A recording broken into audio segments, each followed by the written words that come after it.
Have you ever read a chapter or an article and forgot most of it by the next day? Welcome to the Think Aloud series, where we go from passive readers to active readers. Those who find this read and forget issue familiar could be passive readers. As you read, you could half-heartedly scan the words and only retain for a few minutes what you read. We call this a passive reader. Or you can be an active reader. You can interact with your story, talk back to the story, ask questions of your story, become a director of the action. This is an interactive video. Please pause and get out your current reading and a notebook. Yes, a notebook. To train our minds to automatically interact with our readings, we must first do our reps in writing. Writing is to thinking as weightlifting is to muscle building.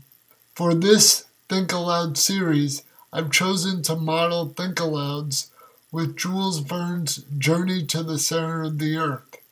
It's a novel I have not read yet, though I did read 20,000 Leagues because of Doc and Back to the Future Part 3. I want my book to be as new to me as your reading is new to you. This way, my Think Alouds are fresh, just like yours. Use whatever book or article or chapter you're reading and transfer the skills to that text. Our first Think Aloud is a comprehension-based skill. I have learned, basically, we are learning to summarize. Have your current reading and notebook ready. To summarize is to be able to understand the main events or facts in a reading. It can be as concise as what happened, the events, or what is learned, the facts, combined with how do I know, details from the reading. Before we begin, open your notebook to a fresh page. We will be doing our thinking reps with Cornell notes. Copy the page as shown. Leave space enough to make your questions, your notes, and your summary. Questions is for pre-reading. Notes is for during reading. Summary is for review of reading. But wait, how can we create questions for something we haven't read yet? Always begin new readings with questions you hope to have answered. This starts the brain's first rep of thinking, predicting. For news articles, create questions based on the title, subheading, and picture. For textbooks, create questions based on the chapter title, subheadings, and graphics. For novels, read the back description and chapter titles. A Journey to the Center of the Earth. Professor von Hardwig, chemist, philosopher, mineralogist, etc., while poring over a rare old edition of 12th century Icelandic author, comes upon a mysterious parchment containing what is apparently a secret message written in runes.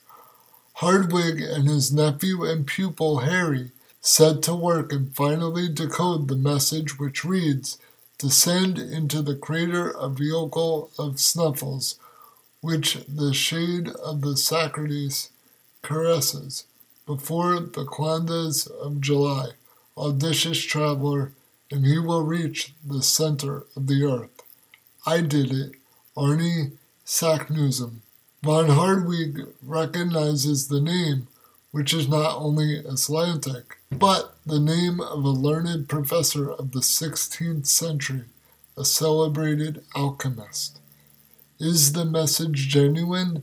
Is it a hoax perpetrated by Saknussemm? Even if genuine, the professor decides that they will investigate. 3 days later, they start for Iceland. Once arrived, they obtain the services of Hans, an Icelandic guide. The ascent of Mount Sneffels is achieved with difficulty, and they start down its crater. Thus far, everything has borne out the mysterious parchment message, but Harry has increasing doubts. Then, as they lower themselves into the deeper wells by rope doubled over the rocks above, they see an inscription on the rock below in the crater, in the same ruins that were on the parchment. They read, Arnie Saknism. That last line, just like Doc's reference in Back to the Future Part 3. Reminds me of the time I attempted to reach the center of the earth. I've been reading my favorite author, Jules Verne. I spent weeks preparing that expedition. I didn't even get this far. Of course, I was only 12 at the time. You know, it was the writings of Jules Verne that had a profound effect on my life. It was when I was 11 that I first read 20,000 Leagues Under the Sea. And then did I realize that I must devote my life to science. Doc, check it out. Look at this. My initials! Just like in Journey to the Center of the Earth. That means the time machine must be right through this wall. This is a text-to-text skill, which will be video none. Questions. If questions are in your pre-read, use them. Is Professor Saknism's message genuine? Also, I'd like to know, why would Harry go with his uncle von Hardwigg to this adventure? What doubts does Harry have? Why does von Hardwigg decide to follow Saknism's clues? Only a handful of questions are needed to get your predicting reps. Now, we read and take notes. Just don't let note-taking ruin the flow of the reading. Chapter 1. My uncle makes a great discovery. Looking back to all that has occurred to me since that eventful day, I am scarcely able to believe in the reality of my adventures. They were truly so wonderful that even now I am bewildered when I think of them. My uncle was a German, having married my mother's sister, an Englishwoman. Being very much attached to his fatherless nephew, he invited me to study under him in his home in the fatherland. This home was in a large town, and my uncle a professor of philosophy, chemistry, geology, mineralogy, and many other ologies. So, by paragraph 2, I've got some key info. Harry's the narrator, he's fatherless, and he's got a bond with his uncle von Hardwigg. Von Hardwigg is a scientist of philosophy, chemistry, geology, and mineralogy. Well, those two connect to the center of the earth. One day, after passing some hours in the laboratory, my uncle, being absent at the time, I suddenly felt the necessity of renovating the tissues.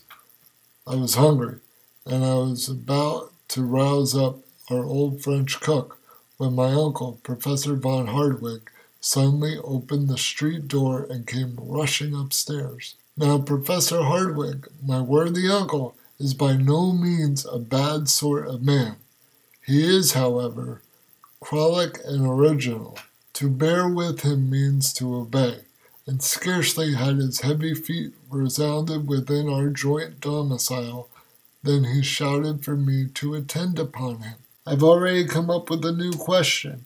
Why is von Hardwigg thought as a bad guy to others? Harry, Harry, Harry! I hastened to obey, but before I could reach his room, jumping 3 steps at a time, he was stamping his right foot upon the landing. Harry, he cried in a frantic tone, are you coming up?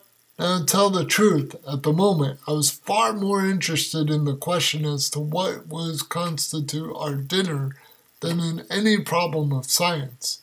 To me, soup was more interesting than soda, an oatmeal more tempting than arithmetic, and an artichoke 10 times more valuable than any amount of asbestos. But my uncle was not a man to be kept waiting, so adjourning therefore all minor questions, I presented myself before him. He was a very learned man. Now, Most persons in this category supply themselves with information, as peddlers do with goods, for the benefit of others, and lay up stores in order to diffuse them abroad for the benefit of society in general. Not so my excellent uncle, Professor Hardwigg. He studied. He consumed that midnight oil. He pored over heavy tomes and digested huge quartos and folios in order to keep the knowledge acquired to himself. My final note is von Hardwigg is a very persistent guy. That quote consumed the midnight oil. He's constantly busy and trying to learn more and more. In the interest of time, I'm stopping with the end of page 1. The goal of these videos is to get you to be thoughtfully reading. So, we have our questions and our notes by the end of our reading, whether it's a chapter, article, or a certain number of pages. Before our summary, were any of our questions answered? Are any questions added? One question was added. For answered, look at these two. Given Harry's reluctance towards Uncle von Hardwigg's impatient enthusiasm, we can see what causes Harry's doubts. So why then, if Harry is not as enthused, will he join von Hardwigg on this journey? Now, our last step, summarize. It is always good to summarize at the end of a reading session to check your comprehension and to retain what you have read. I have learned that Uncle von Hardwigg arrives overly excited. This excitement is shown in von Hardwigg's impatient shouting and stomping of his right foot upon the landing. For Harry's part, he is more focused on food than whatever has Uncle excited. The summary has the main event and details to show how each character views this event. Congrats! You have taken a step towards becoming a more active reader. Share your summaries. Join us next time when we think aloud about motivation. Till then, interact with your text as an active reader.